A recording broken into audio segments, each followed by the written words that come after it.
Assalamualaikum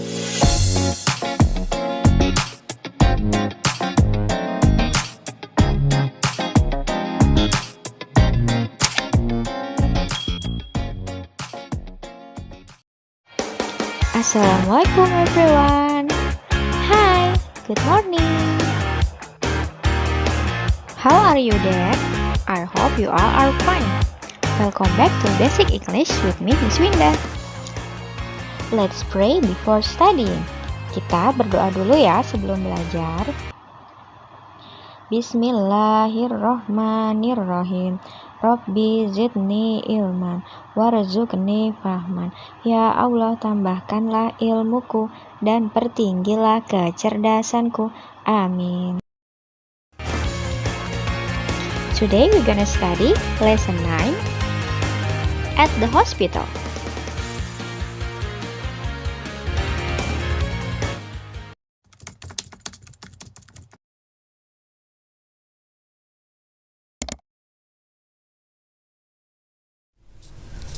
Lesson 9 at the hospital.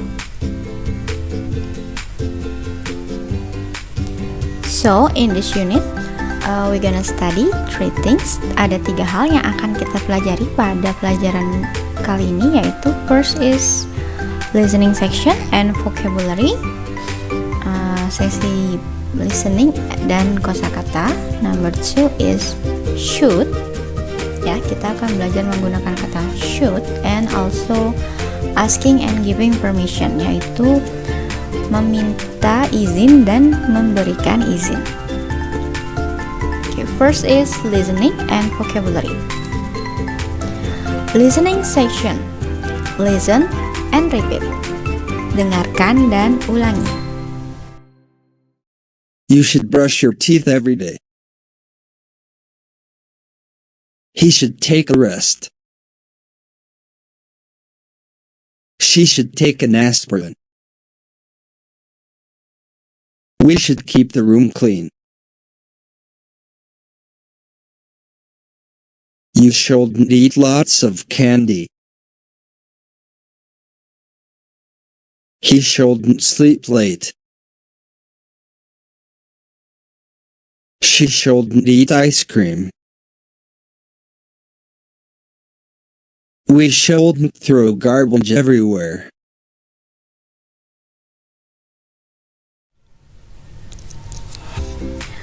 Vocabulary, sesuai dengan judul lessonnya, yaitu at the hospital, di rumah sakit. So the vocabulary in this lesson is related to hospital equipment atau alat-alat yang ada di rumah sakit. You can also see this vocabulary in English book page 76. Repeat after me, please. Ambulance. Ambulance artinya mobil ambulans. Bandage. Bandage perban. Crutches. Crutches tongkat penopang.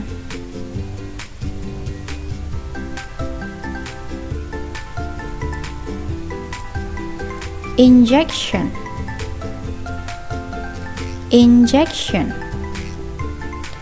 jarum suntik. Medicine.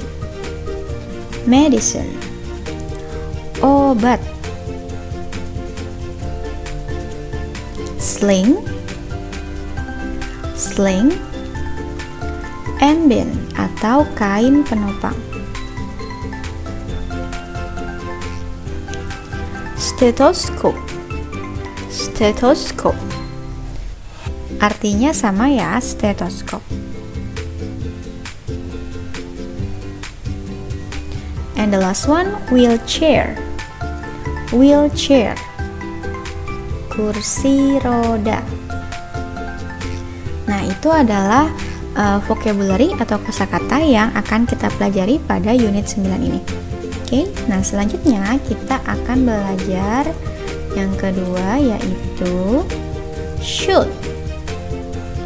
What is should? Apa sih should itu? Should in bahasa is sebaiknya atau seharusnya, ya. Jadi arti should adalah sebaiknya atau seharusnya. Should is used for giving advice. Kita menggunakan should biasanya ketika kita ingin memberikan saran atau nasihat. Should termasuk modal auxiliary, ya. Modal auxiliary kalau kalian ingat kemarin kita belajar must or mustn't. Nah, dia juga auxiliary, ya. Jadi mereka sama-sama modal. Nah, biasanya kalau sama-sama modal mereka ada persamaan. Di pembelajaran kali ini kita akan belajar should bentuk positif, negatif, and the last one is interrogative, ya. Interrogative is a question, yes no question, pertanyaan, bentuk pertanyaan yang bisa dijawab dengan yes no. Okay, positive. The formula is subject plus should plus verb 1 plus object. By the way, bacanya bukan should, ya, bacanya should. Jadi huruf L-nya itu tidak dibaca should, bukan should tapi should. Oke. Nah, untuk subjeknya, untuk modal biasanya subjeknya bisa digunakan untuk siapa saja, ya. Jadi bisa I, you, he, she, we, they, ya, bisa siapa saja subjeknya. And then next is of course should, tentu saja kita tambahkan should using verb 1, ya. Ini yang penting di sini karena menggunakan verb 1. Nah, kalau kamu ingat must or mustn't kemarin rumusnya persis seperti ini, ya. Bedanya hanya di bagian should ini kita isi must, ya. Jadi kenapa Miss Winda ingatkan lagi kalau should dan must sama-sama modal? Karena mereka punya formula yang sama, yaitu subject diikuti modalnya bisa must or should, and also verb 1 sama-sama menggunakan verb 1. Nah, ini yang harus diingat, ya. Bukan verb ing, bukan verb 2, apalagi verb 3, but using verb 1 atau verb 1. And don't forget the object. Oke, contohnya untuk verb 1 yaitu take and an aspirin, ya. For example, we're gonna use the he should take an aspirin. Dia sebaiknya atau seharusnya take an aspirin, minum aspirin atau minum obat. Aspirin ini jenis obat, ya. Aspirin usually used for the headache or the toothache. Biasanya orang luar negeri menggunakan aspirin untuk sakit kepala atau sakit gigi. Nah, take di sini, take biasanya artinya mengambil, tapi take di sini artinya minum. Take an aspirin itu same like take a medicine. Nah, ini ada perbedaan lagi. Kalau di Indonesia kita bilangnya minum obat, menggunakan kata minum. But in English, it's not drink a medicine, bukan minum drink, ya. Tapi untuk minum obat kita menggunakan take. Take a medicine, take an aspirin, ya. Ingat, bukan drink, bukan minum obat lalu diterjemahkan drink, tapi pakainya take. Nah, contoh lainnya, you should go to the dentist. Kamu harus atau kamu seharusnya pergi ke dokter gigi.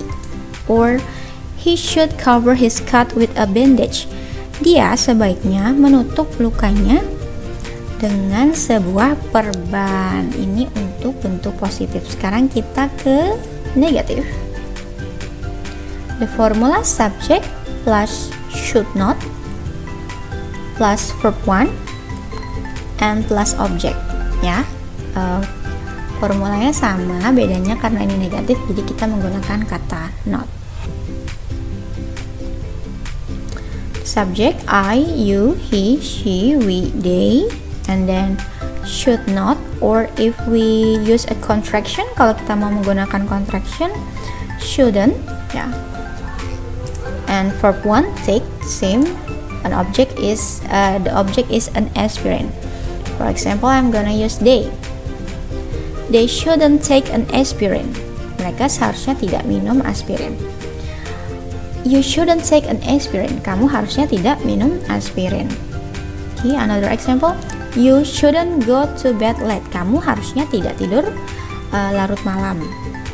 Or he shouldn't eat too much candy.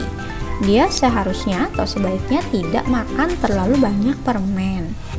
Okay. Remember, you can use shouldn't, the contraction untuk kontraksinya, atau should not. Next is the interrogative atau kalimat tanya. Nah, agak berbeda sedikit ya formulanya. Kalau tadi diawali dengan subject for the interrogative, untuk kalimat interrogative kita menggunakan should di awal. Jadi first is should and then subject, baru setelah itu diikuti subject. Verb 1 masih sama menggunakan verb 1 and object. Okay, for example, should, the subject should, for example, I'm gonna use we. Should we take an aspirin? Should we take an aspirin? Haruskah, apakah sebaiknya kita minum obat? And then the another example, should we drink more water? Haruskah kita minum lebih banyak air? Should you wear bandage? Apakah sebaiknya kamu menggunakan perban? Ya, karena ini bentuknya pertanyaan, berarti kita butuh jawaban. Untuk menjawabnya, there are two type, ada dua jenis. Yang pertama, and positive. We can say yes, yes you should, yes he should, or yes we should. Ya, perhatikan perbedaannya hanya ada di subjeknya. Ada you, he, dan we, berarti ini nanti tergantung di pertanyaannya ya. For example is, if the question is should we drink more water, apakah kita harus minum lebih banyak air? And if you say yes, berarti yes we should, because the question is we, so the answer also we. Or if in negative way, bentuk negatifnya, no you shouldn't, or no he shouldn't, no we shouldn't. Ya, jadi perbedaannya hanya positif pakai should and the negative you shouldn't. Okay, next is page 72. Open your book, page 72. There is a exercise D. It's a writing exercise. Rearrange the jumbled sentence below. Okay. Kalian sudah sangat sering untuk mengerjakan kata-kata jumble word, jumble sentence seperti ini ya. Jadi ini disalin saja, number 1, number 2, number 3, and also number 4. Silakan disalin. You can pause the video. Kamu bisa pause dulu videonya. Okay.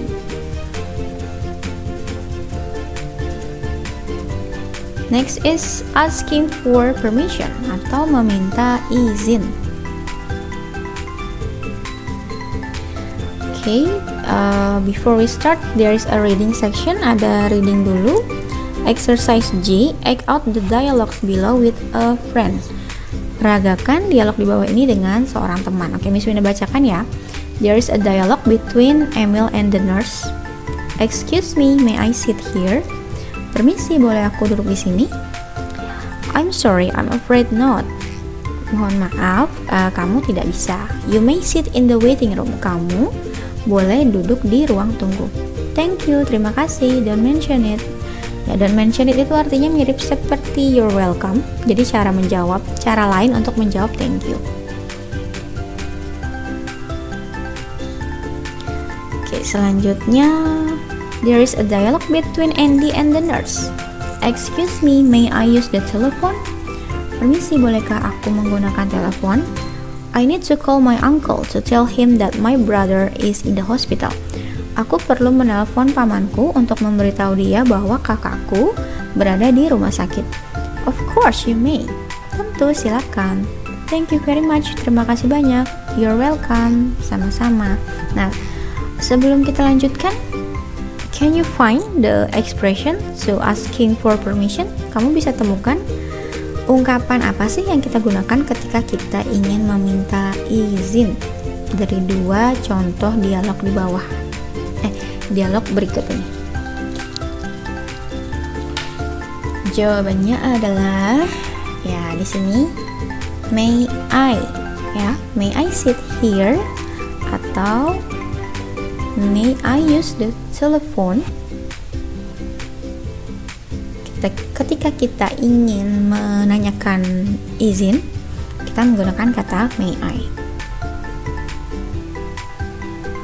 Ya, we use may I when asking permission. Kita menggunakan may I ketika kita ingin meminta izin. May I sendiri dalam bahasa Indonesia artinya adalah bolehkah saya?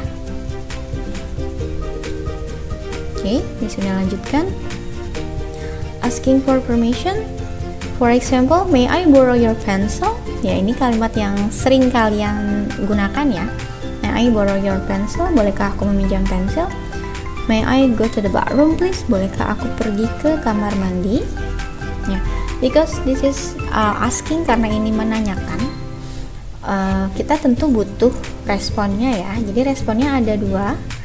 The first, if you say yes ya, atau kalau kamu mengizinkan, maka kamu bisa menjawab yes you may, or sure of course, ya tentu saja, kalau kamu mengizinkan. Sementara kalau kamu tidak mengizinkan, ya no you may not, or I'm afraid not. Perbedaannya hanya ada di kata not ya, ditambahkan not. Nah, perhatikan di sini ada kata afraid. Afraid umumnya murid-murid tahu kalau afraid itu artinya takut. Tapi di sini artinya bukan takut ya. Nah, di sini artinya tidak mengizinkan. Aku khawatir kamu tidak boleh. Maksudnya seperti itu. Okay, next is so today we have studied about. Hari ini kita sudah belajar 3 hal. Yang pertama adalah hospital equipment atau peralatan di rumah sakit, for the vocabulary. Next is should, for giving advice, memberi nasihat atau saran menggunakan kata should. And the last one, asking for permission, meminta izin. Okay, I think that's all for today. Cukup sekian untuk hari ini. Don't forget to do your task and pray 5 times. Thank you so much for watching. Have a nice day. Wassalamualaikum warahmatullahi wabarakatuh.